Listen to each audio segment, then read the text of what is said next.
Welcome, everybody. It's time once again for the next chapter with Charlie Hedges, as he explores turning the page on his life and yours.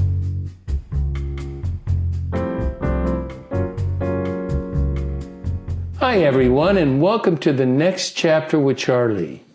Today, our conversation is with poet and mystic Steve Garnes Holmes. And in my mind, it's important for you to know Steve holds a much-needed role as what I'm calling a divine elder in the American cauldron of longing for mystery, wonder, and awe, and mostly hope. Steve Garnes Holmes is a gift to all of us. So let's allow this conversation with him to carry us away in love, in wonder, and in divine mystery. Steve Garnes Holmes, welcome to the next chapter with Charlie. Thank you. Great to be here with you. Yeah, it's always great to chat with you. You're my, I feel like, besides being the friends that we've developed in our friendship, I feel like a friend because I read your poetry every day of the week. I know you don't publish on weekends, but I read your poems. I do not miss your poems. I read it a couple of times and then I listen to it, and it's just beautiful to listen to your reading. Good. It's a fabulous job. Well, it's a fabulous job. What's that? It's a fabulous job to have. I love it. You know what's interesting? I just heard a podcast. I didn't hear the whole podcast, but with Richard Rodriguez. Are you familiar with filmmaker Richard Rodriguez?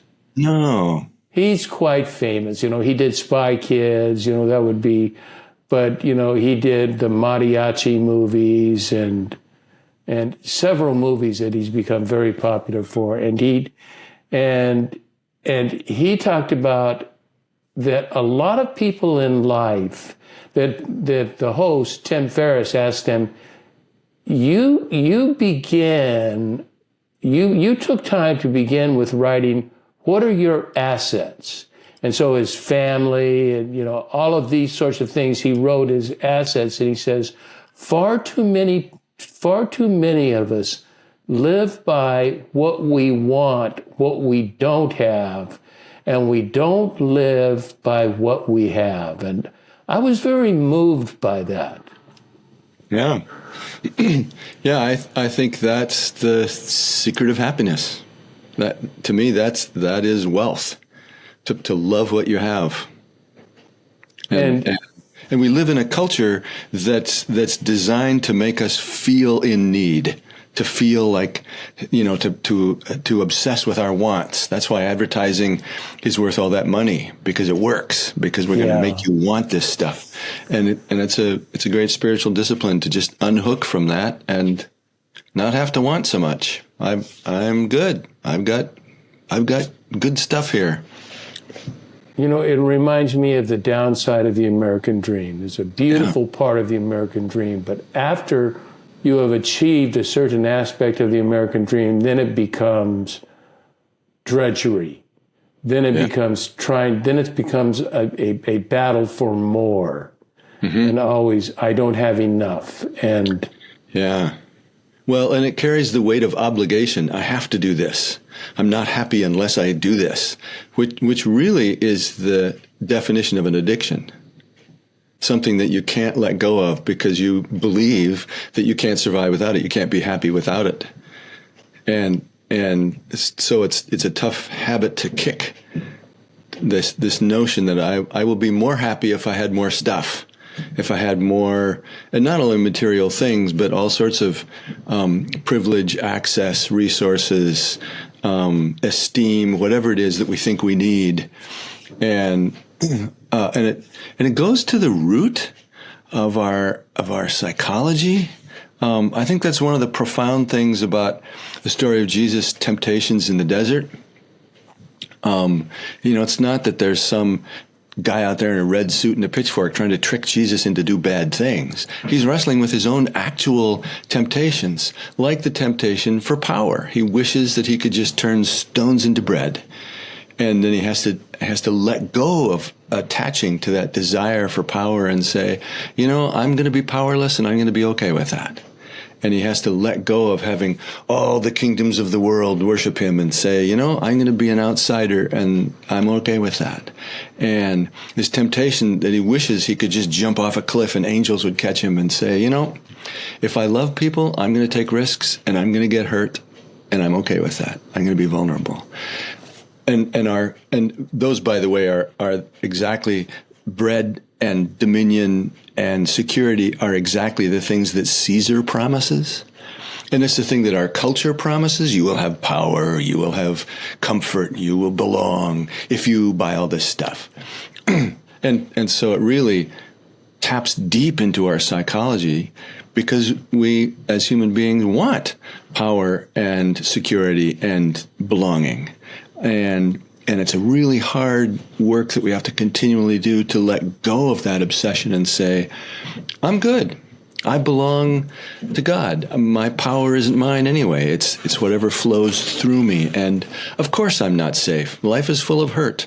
And I accept that. And I find my riches and my joy and happiness in a world in which I am powerless and vulnerable and always subject to not belonging. And I'm okay with that. I'm perfectly happy. Well, you know, it's almost like we have to be because there is no option. There is no choice. The other choices are, you know, with the mystics, we'll talk about the false self versus the true self. And the false self is that one that I define as power, prestige, and possession. Mm-hmm. And the fascinating thing about that is that we may desire that, but we are never satisfied with it, ever. Exactly. There is never enough of those, ever. Right. And you can see before your very eyes the richest man in the world who doesn't have enough. He's going to get more. It's like always trying to get more. Yeah, it never stops. It's because it doesn't actually make you happy. It doesn't actually work. Kind of reminds me of those who are running our country right now. Exactly. Yeah. Power and money. Yeah, it doesn't make you happy. And it doesn't make anybody else around you happy as well. Exactly. That's the root of all the misery in the world.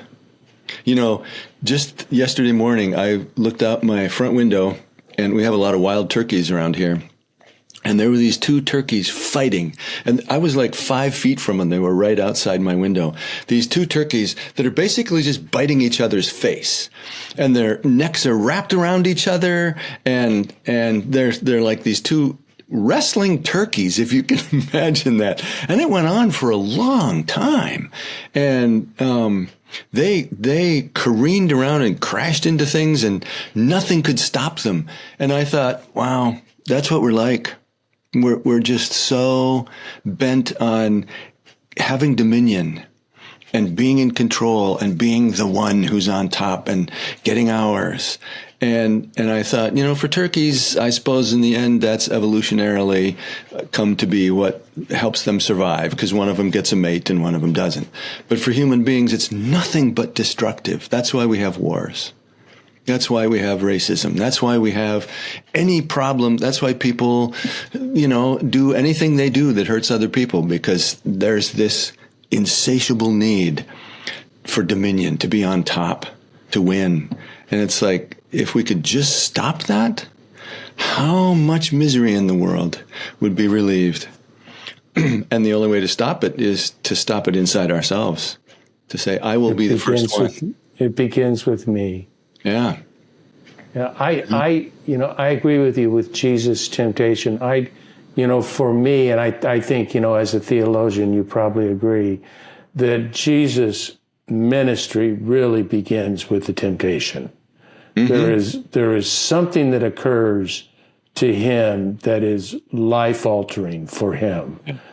That it's not that, we don't know what it was like before, but this set in motion, a spirit of humility and of service and of giving. And yeah. Well, in the gospel, accounts. When he's baptized, there's this voice from God that said, "This is my child, my beloved, with whom I am well pleased." And there are two sides to that. One is the belovedness, but the other, this phrase, "with whom I am well pleased," is a quotation from the servant songs in Isaiah, which means you got work to do. And I have given you the gifts that you need to do this work. And I think what happens in the desert is that Jesus sets himself free from all of the stuff that would hinder those gifts that he has. That's what sort of opens the door. And until he's set himself free from all of those desires and fears and attachments, he couldn't give the gifts that he's already been divinely given. And he commits himself to a life of that discipline. And he's still at it on his very last day in the Garden of Gethsemane, when he's got to go off by himself and say, "Oh man, I really want those angels now. I really want to be able to jump off, not get hurt. God, I really don't want to do this." And he's got to work through that and say, "Yep, that's what I want, but not what I want, what you want." And set himself free again, so that he can then go through this whole ordeal that's going to be awful, that he could bug out of anytime he wants, but he's going to stay with it because he's set himself free by facing his own desires and attachments. You know, Gethsemane to me it's a new. I've had new thoughts on the Gethsemane. You know, after I don't know, 40 years of theology, here I am with brand new thoughts on it.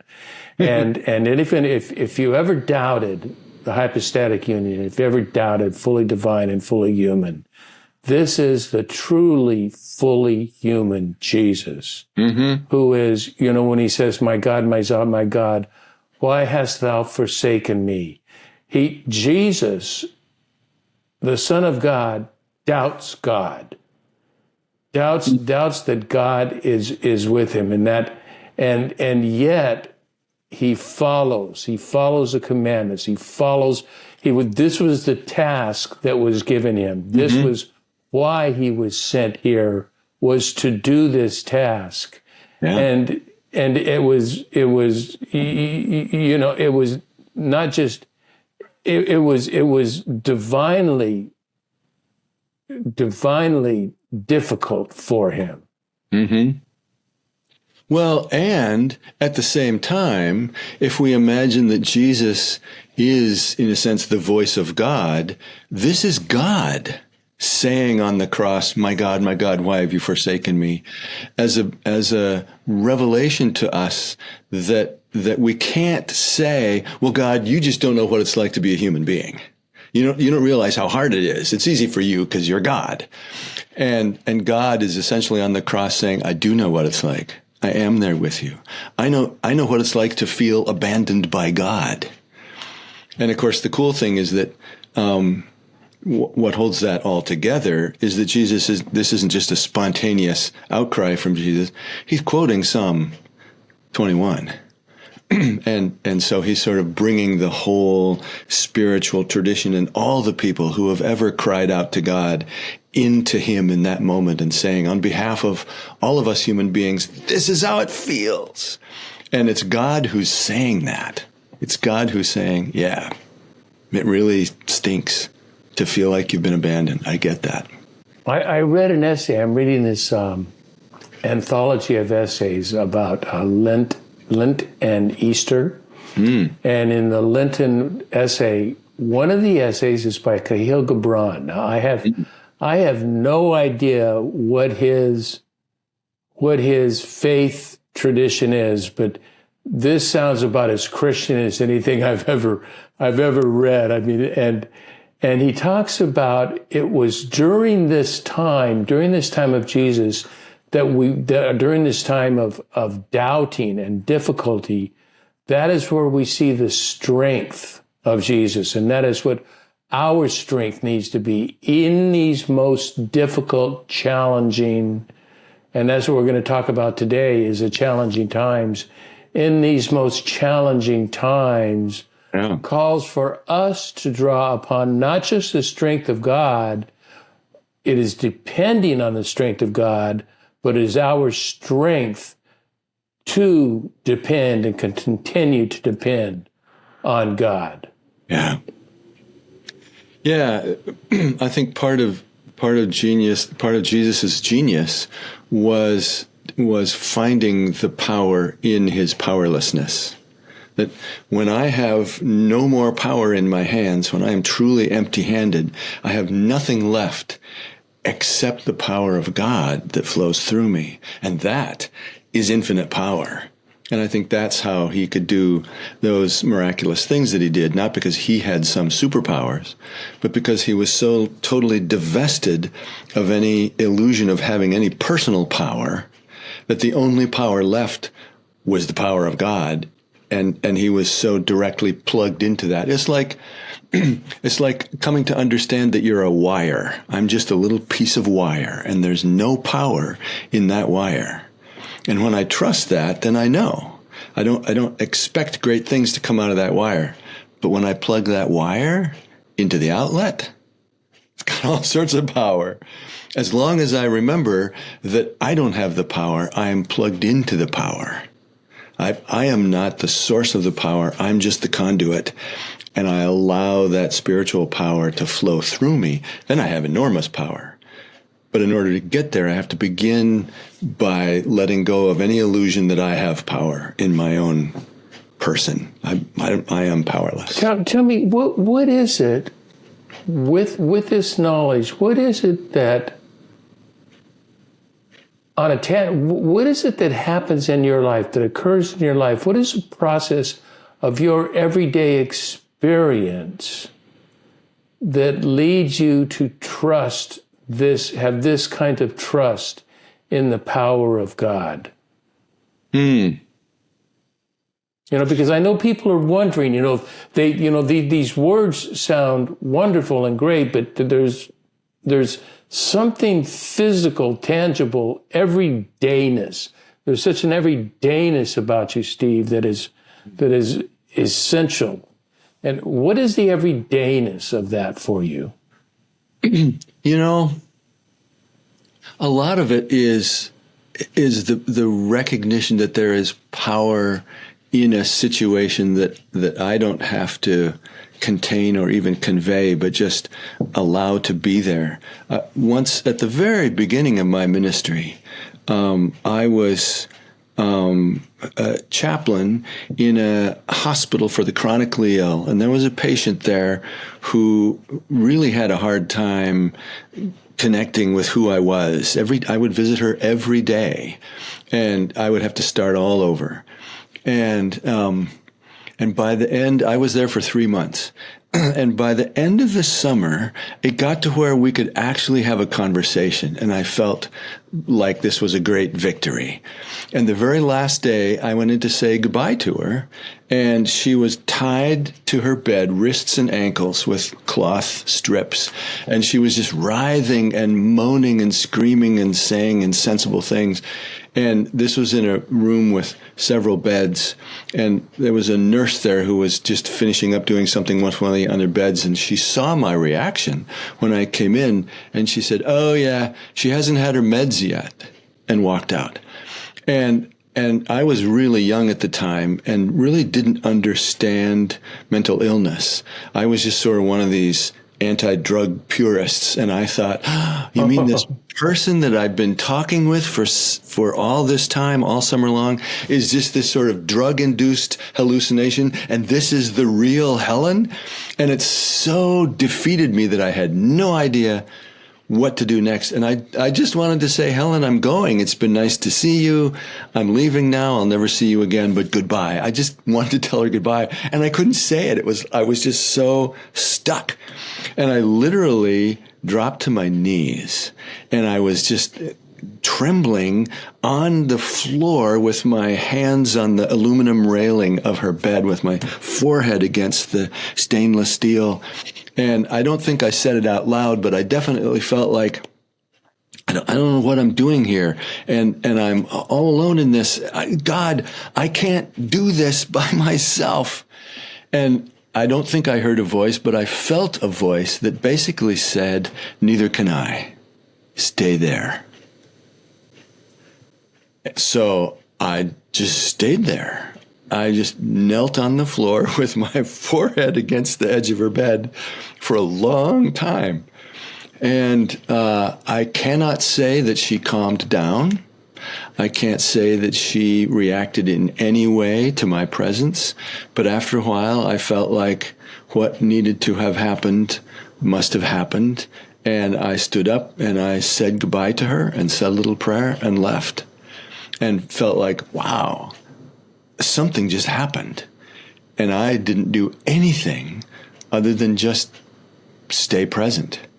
And so throughout my life, I've noticed that sometimes there are times when I want to fix a problem or a person or somehow make something happen, and it doesn't work. But if I have the grace to just be present, to be there. Yeah, just show up and be present and pay attention and let the power that's there unfold itself. And sometimes that just means listening to somebody and they work through stuff. And then they say, wow, thanks for your help. And I haven't done anything other than listen. Right. Right. And sometimes it's just walk alongside somebody who's going through a hard time. And I don't have the power to make them any better, but they have some kind of power in them that my presence unleashes, and they do what they need to do. And I just go, wow, that was cool. I didn't do a thing. So there is I wrestle with mental issues. I'm bipolar and wrestle, mostly I'm they call it bipolar 2, which is more depressive, although it's been with the help of, sorry to say this, with the help of meds, I have not had depression for a decade now, just about. It's nice. been wonderful. But you know what I found with that? It's like I'm, to show you my problem on substance, and I think I'm an alcoholic. And I used to, and I haven't drank for, like 26 years now. Wow, nice, good work. Well, it's really, but it took me 28 years to get 26 because I had 2 years in the middle of it, which I decided to go back and drink again. And that's when I got in all my trouble. But you know what I found, Steve, was 2 glasses of wine did not make me high. They made me normal. Right. I needed help, and that's what meds do. I needed help silencing the voices. Right. I needed help silencing my demons because they would cause me to be chained down to a bed because I was just, the demons were running me, the noise, the voice, all of my hauntings were running me, not the real me. And if you don't abuse medication, then a medication does that. It silences, it quiets, it softens the voices at least. Yeah, I think what I didn't understand at the time was that some forms of mental illness come from experiences, but some forms come from chemical imbalance in the brain. It's like something's wrong with your knee, only it's not in your knee, it's inside your skull. And just like you might take blood pressure medicine because the chemistry is what you need, sometimes your brain needs a certain chemistry. Right. The trick is distinguishing between chemistry and experience. The alcoholic says, I need this drink in order to be happy, which is not true. The diabetic says, I need this insulin in order to be happy, and that is true. But that's a chemical thing, not an emotional thing. But and one drives the other, because the chemical part will drive the experiential part. Right. Yeah. You know what I want to do is this has been a brilliant conversation, but you know what I want to do is I want to focus probably most of the remainder of our time on what I read when I read a quote from J.R., from The Fellowship of the Ring, J.R. Tolkien and Gandalf having a conversation. And they were calling their times, I wish I wasn't born in the worst of times. And we are, I guess I could be overstating it if I say we're in the worst of times, but we are in bad times right now, especially, and I'm thinking not of our whole political structure, which is worthy of a discussion, but I'm thinking of the marginalized, the disenfranchised, the rejected people, and what they are facing under this kind of pressure of where they're totally unaccepted. And I know that this is impacting you because your poetry is altered. I have your poetry for the last, especially for me, noticing especially the last week, and last week and this week, your poetry is different. You once were the optimist, in the midst of real life. I mean, you weren't, we're just happiness thinking. You were optimistic in the midst of real life. But I'm not saying that you don't have optimism, but there is a sense of struggle that is going on in you that I'm sensing in your poetry. Is that just me, or is that intentional? It's very intentional. For the last 8 or 10 years, I've come to realize that I am not optimistic, but I'm hopeful. The political turmoil in this country is something that I'm not optimistic about because I see signs of an authoritarian regime and I don't see signs of going in a different direction. Some protests have arisen. I don't know the effect that they will have, but I certainly don't have optimism. I don't have this sense that this is all going to work out okay. But even on a bigger scale, we have a couple of years, at most, scientists say, to make dramatic changes in how we use our resources before it's too late to do anything about climate change. And this administration is only going to make climate change worse. And yes. I believe climate change is done. It's a done deal. It's going to be too late to turn the corner. And so this isn't going to happen overnight, but I'm thinking of the end times, that sometime in this next century, civilization that we know it has a good chance of collapsing. Okay, if that's true, how do we live well in the end times? How do we accept that sooner or later things go bad and we still live well? What do you mean by live well? Well, I mean both live for me with love. That's what it means to me to live well, to live with love, and also to be hopeful. And people always furrow their brows when I say I'm not optimistic, but I'm hopeful. Optimism is confidence in a future outcome. Hope is trust in something that's already there, but we can't see. And that's why I say my hope is in God.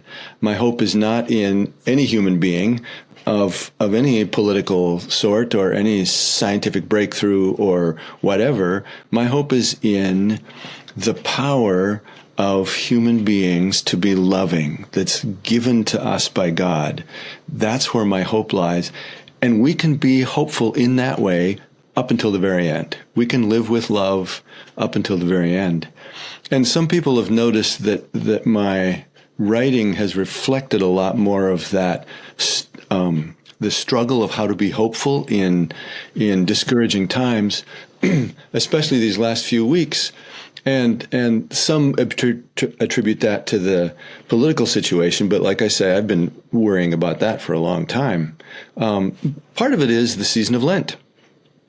This is the season in which we face our mortality, and we acknowledge that, in fact, we do live in the end times. I'm about to turn 72, and I'm about to live out the last few years of my life, and maybe it's going to be 10 minutes, and maybe it's going to be 25 years, but that's where I'm headed. What if I acknowledge that?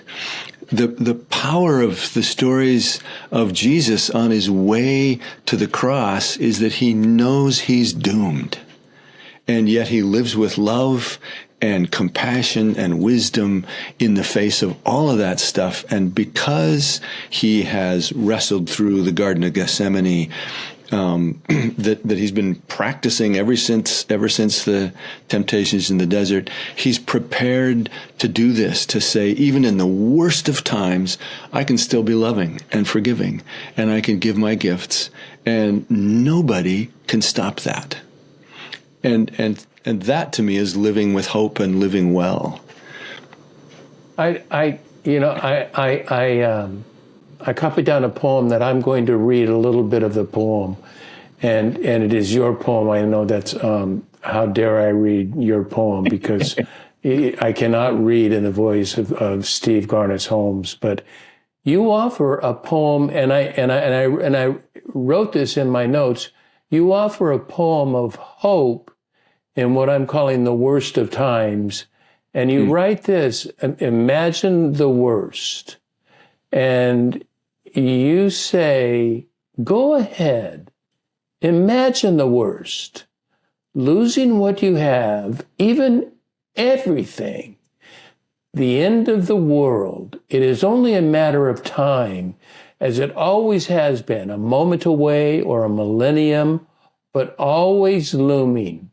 But then you close the poem with these words, that I love these words, Steve. The world has ended, but there are people to love. Even in the end of times, there are always people to love.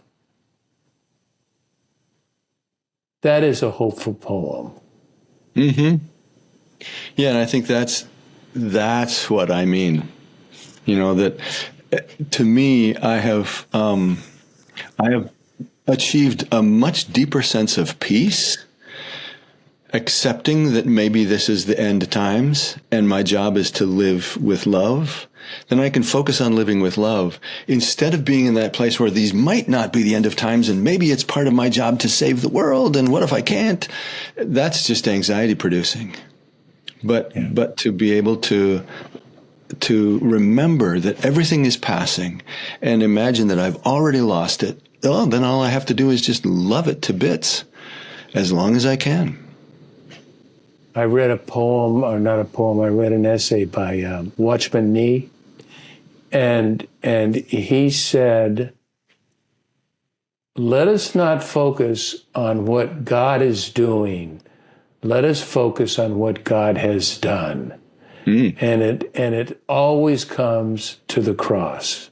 Mm-hmm. This is what God has done. God has prepared us for the end in the cross. And I'm a powerful I don't call it Christologist, I call it crossologist. That I believe in the theology of crossology, that everything comes to the cross. And it's the love that occurs on the cross that you're writing of. Now, let me tell you what I'm working with, and I was, as you may or may not know, but my early childhood until I was adopted at 7.5 was rather turbulent. I lived in a sort of abusive situation, not physically abusive, but lovingly abusive, and that I was given to other families to live with other families, and inevitably the other families, and they would be families of my my mother, who worked a graveyard shift, and my father, they were divorced. My father was an alcoholic who drank a fifth of liquor a day, so I couldn't depend on him, although his love for me was great. My mother's love for me was great, but she couldn't take care of me working graveyard. So I would live with these other people, and they would, after a few weeks, they would say, do you want to come and live with us for the rest of your life? And I said, of course, a real family, this is it. Wow. And then the next thing I know is I shipped to another family. And that kept happening over and over. So my mental issues that I continued therapy, 35 years of therapy, dealing with rejection and abandonment. And so I have taken the soul of not only where I identify, where I care for people who are rejected and abandoned, I identify with them. The rejected are me. Exactly. That is who I am. And so I, in these times, especially try to care for, especially the marginalized, which we will talk about, the immigrants, the deportation of the immigrants. It's beyond appalling. I may or may not be politically correct, but I don't care about being politically correct because I care about these people. Now, do I support illegal immigration? No, I don't. But once people are here, it's our role in our loving heart as Americans to take care of them. Because they want to work. They come here hungry. They come here in need. They come here in hope. They come here with a spirit of wanting to contribute and wanting to live a good life. And that's who I want to hope. But I have the far left, the progressive left, I have a political disagreement with. That wokeness and that sort of thing do not work for me personally. So that's another subject. But we'll have to have a whole separate conversation about that. and which I would love to have a conversation with you about that. But what I'm trying to do is I'm thinking of my acts of love, and it's I hate to say this, but it's easy for me to love the marginalized. It's easy for me to love the immigrants. It's easy for me to love gay people, trans people. It's easy for me to love the people that are rejected by society. But it occurred to me that I must also love those with whom I disagree. Yeah. Doesn't mean I have to agree with them, but I must love them. And so I'm working hard to love those I almost vehemently disagree with, especially when they believe as strongly as I believe in what I say. And so this is not an easy task. What do you suggest? How do I love those that I politically, sort of vehemently disagree with the direction they're taking? How do I love them? A couple of things occur to me that Jesus teaches us. One is, I think Jesus is encouraging us to hold our own privilege really lightly. And like you were saying, I identify with the marginalized. Jesus is trying to invite us to identify with the marginalized as he did. And so all of his teachings are teachings about surrender of possessions, surrender of status, surrender of power. And those are, blessed are the meek, blessed are the poor, blessed are those who mourn. He's just hammering away at this, the blessedness of being on the margins, not because it's a good place to be, but because that's where your neighbor is. And the other thing that really strikes me is when Scripture says, and the Hebrew Bible says, and Jesus says, and practically every religion says, to love your neighbor as yourself. I think Jesus really profoundly understands that what that means is not just that I love my neighbor as much as I love myself, or I love my neighbor in the same fashion that I love myself, but I love my neighbor as myself. I am, the neighbor is me. There's only one thing, and we're all a part of it. And I am part of my neighbor, and my neighbor is part of me. And this whole notion of us and them is part of what Jesus spends his life fighting against. You know, the one accusation that made against him that could actually stick at his trial was he eats with sinners. Absolutely. Because for Jesus, there was no us and them. I am one of them. Somebody comes up to him once and says, Jesus, good teacher. And he says, wait. Why do you call me good? Nobody's good but God. We're all in this together. We're all sinners. We're all beloved. We're all broken. We're all healed and redeemed by God. And when I see my neighbor as a part of this thing that I am also a part of, I can love them more deeply, even when my neighbor happens to be somebody that I think of politically as really wrong and even dangerous. I can still see myself as part of them, that whatever evil they represent, I'm complicit with that evil. Whatever fault they have, I have the same faults. And I have a different set of struggles than everybody else, but we're all in this together. And so I think both Jesus' encouragement for us to let go of our attachment to our privilege, our sense of belonging, which is really strong for me because I'm a fairly financially secure, straight Christian white male. I've got it all. And Jesus says that's exactly what you need to let go of. I can't stop being any of those things. But I can be willing to be a steward of that privilege on behalf of the marginalized. And the other side of that is that becomes easier for me when I remember that the marginalized are me and those in power are me. So for Jesus, both the leper and Herod and Pilate, he could love them all the same because he understood that we're all part of this thing together.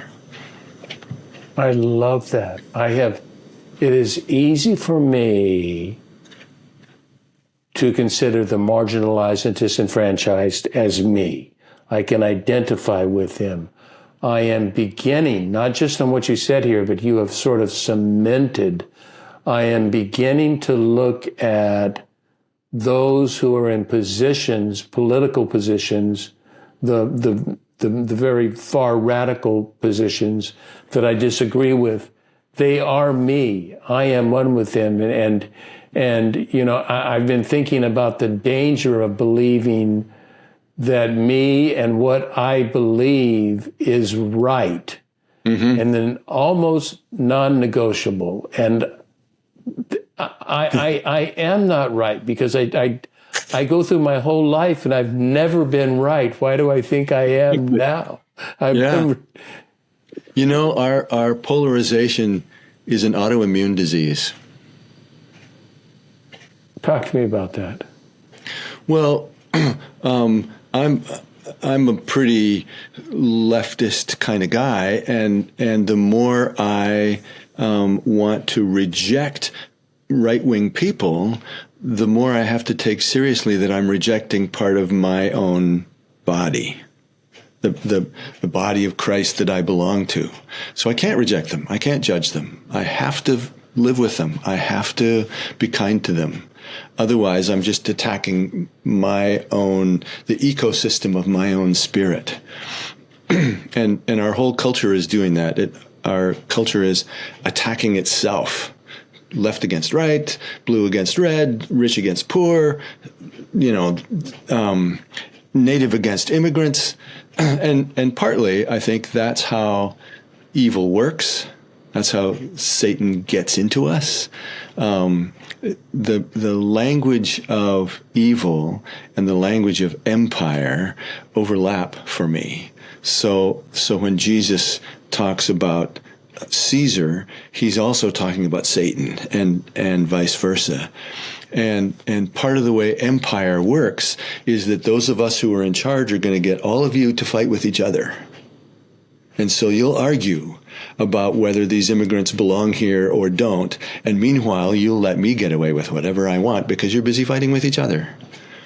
And sin works that way. It gets me fighting with myself. And it gets our society that way. It gets us rejecting each other, like a body rejecting a part of its own self, like our immune cells going after our own body because they've gotten overexcited about their difference instead of saying, wait, you don't belong to them, you belong to us. We're all us. There's no us and them. My next question was a pre-prepared question, and I think you've answered in so many different ways, but I think it's important for everyone to understand.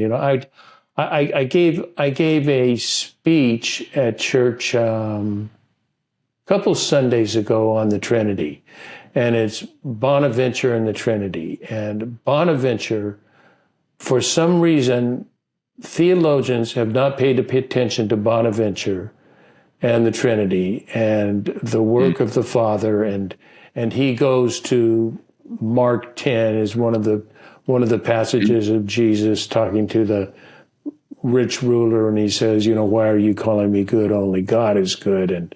And Bonaventure begins by saying, before he is anything else, God is good, and then goes on to add that goodness is God's essential nature, and love is the fullest expression of goodness. Mm-hmm.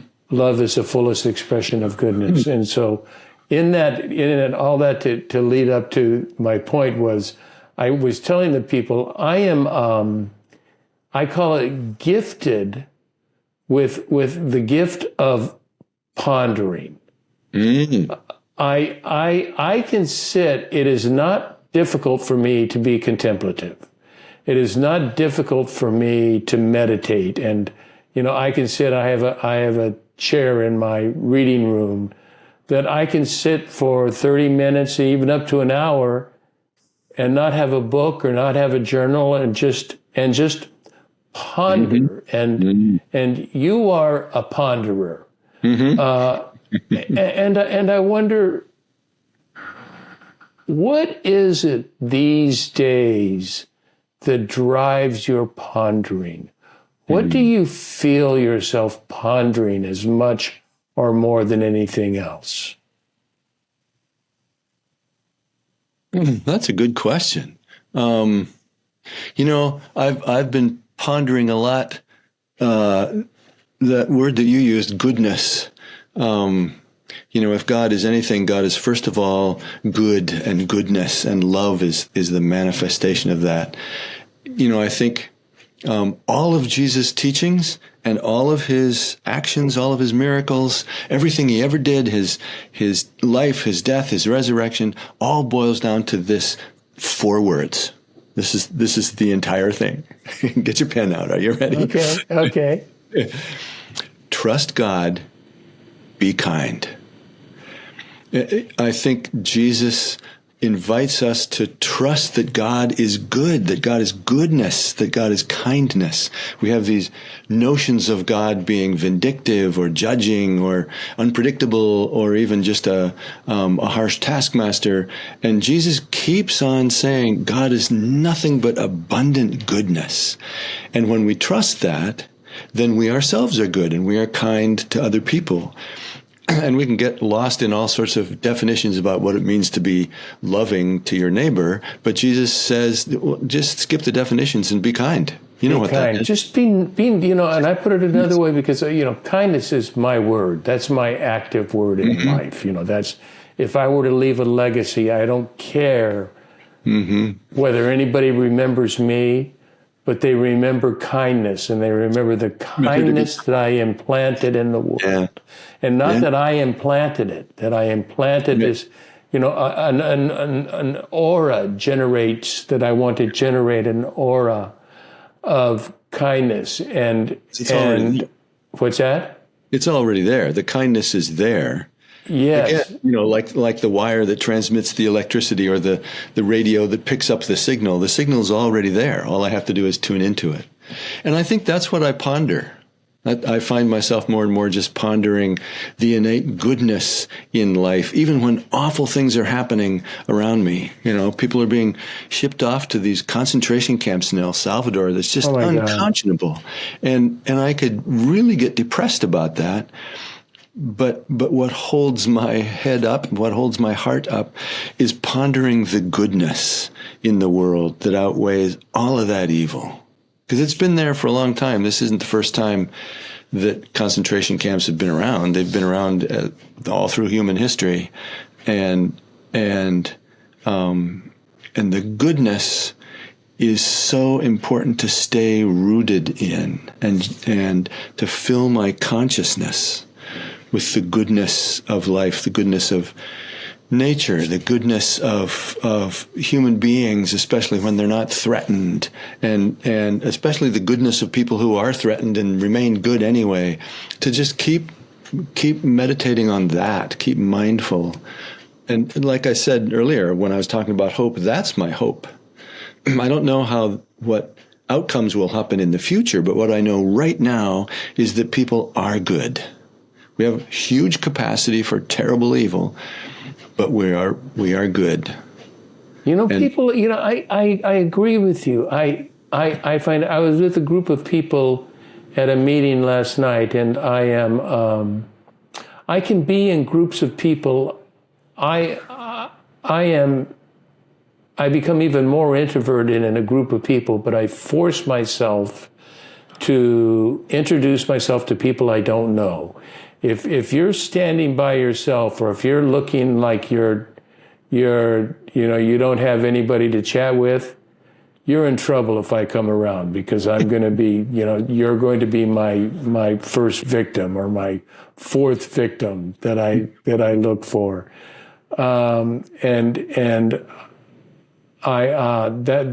That's very important to me. Now, I've given you have never written this or said this, but I've given you the title of elder, because we are in need of elders. We are a society, especially the white society, a society without elders, especially with families that we no longer really have. We don't even have what do you call it, the close intimate families, but the extended families. We don't have extended families, and so elders they're just that's where elders really appeared. Mm-hmm. Without those,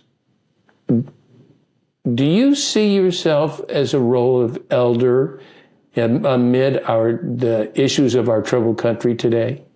I do, and it's occurred to me recently when I think, as I've talked earlier about, imagine that these are the end times. Imagine that climate change is going to really wreak havoc on civilization, and at some point there's going to be major collapse.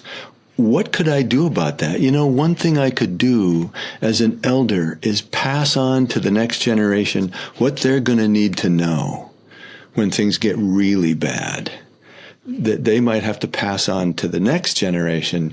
I'm going to die relatively safe and happy, probably. My children are probably going to have to suffer. My grandchildren are really going to have to struggle. That's my prediction. So what do I do as a grandfather to give my grandchildren what they're going to need 50 years from now to survive in a really changed world? And what they're going to need from me is everything I know, They're going to need to know what I know about life. They're going to need to know about Shakespeare. They're going to need to know about Bach. What can I pass on to them? And it might be stuff like that you could look up in the library, but it's also my love, my hope, my goodness, my patience, my forgiveness. If I can model that for them and say, over the last 72 years, this has worked for me. Forgiveness works for me. This is what gets me through. Hope and humility and a good sense of humor. This is what has helped me survive for 72 years. I'm passing it on to you. I think that's our role as elders, is to pass on essentially survival skills and civilization. I was just thinking yesterday, I was imagining the science fiction stories that we read about time travelers and thinking, if somebody 50 or 100 years from now could have somebody from the present travel to that time, what would we bring to them that would be of value? And I think, all the information that's being erased, all the stuff, the current administration is going through all the government's websites and erasing references to slavery, for instance, and erasing our memory of history. 100 years from now, maybe somebody will have retained that memory. Maybe somebody will, and I think of how easy it would be to how easy it is to burn books, to erase websites, to do stuff like that. And I think, so somebody needs to memorize every word of Shakespeare and pass it on. Somebody needs to memorize all of Maya Angelou and pass it on to the next generation so that it can't be burned, so that it can't be censored. Somebody's got it in their head. And I realize there are cultures that have done that. That have lived on an oral culture over centuries, knowing that, I think about the native cultures on this continent and how passed on their wisdom. That's where elders really exist. Yeah. And the elders taught the younger generation, and it was all oral tradition. They didn't have the luxury of libraries and computer websites and stuff like that. They just passed. I don't know if it's a luxury or a curse.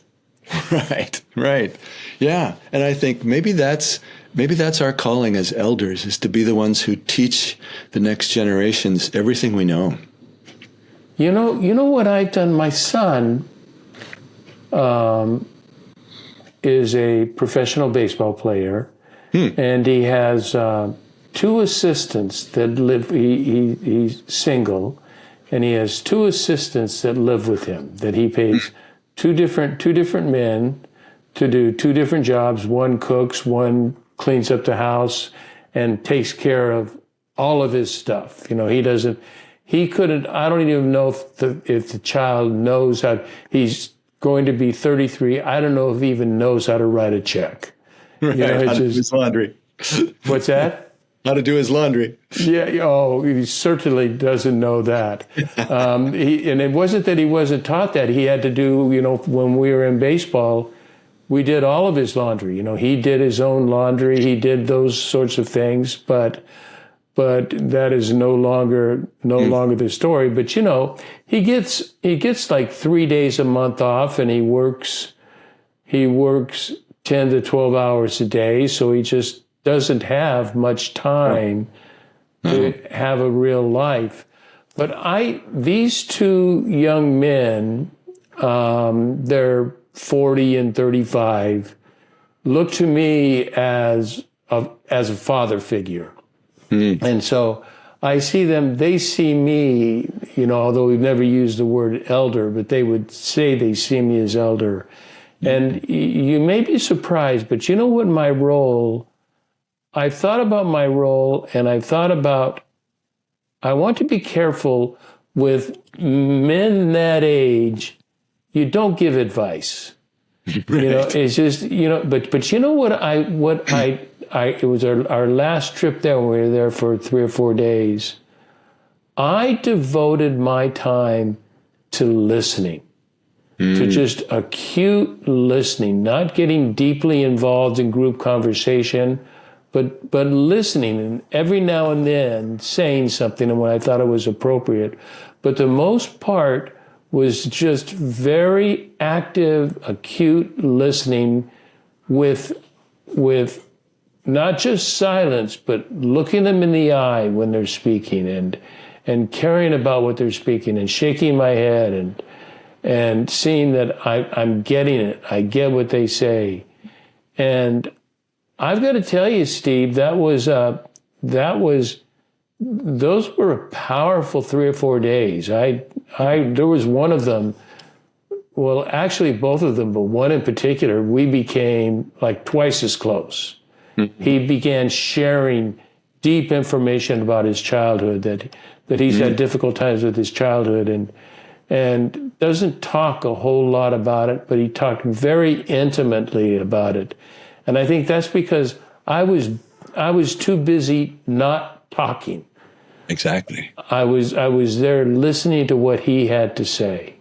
You know, that really touches on what we were talking about earlier regarding power, that sometimes the power is not in what we can do, but the power that we simply make available by being present. You were present to those people, and the power inherent in their goodness and God's goodness in them did its work. And all you did was to simply be present. And I think especially as elders who are not caught up in parenting and careers and all that stuff, part of it is that we now are free to be really present to a world that desperately needs that. Loneliness and a sense of isolation is just like an epidemic. And I think a huge role of elders is to be profoundly, quietly present.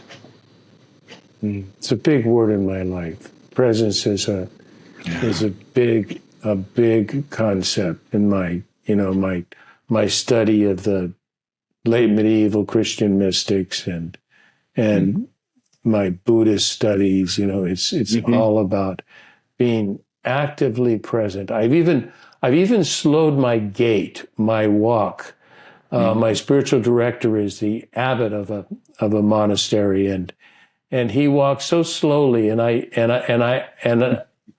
his intention is paying attention. His intention is not just to walk, that he's not in a hurry, but he's paying attention, and that's what I'm doing. And my wife says, "You're looking old. You're walking like an old guy." But then when we walk, I can speed walk as fast as she can, but then I slow my gait down, which troubles her immensely because she wants to get there, and I'm not in a hurry to get there. I leave early. I don't let calendars and deadlines get in the way. I try to make sure I'm early at every event, that I'm not trying to rush, so I can be fully present before and after. Yeah, living at a savoring pace. Ooh, why don't we close the show with that? Living at a savoring pace. Steve Garnes Holmes, what can I say? You are the best. Thanks. We're all the best. I have on the show notes, I have links to your book and to your daily poems, and I have encouraged our listeners to invest just a bit of time from learning from a master.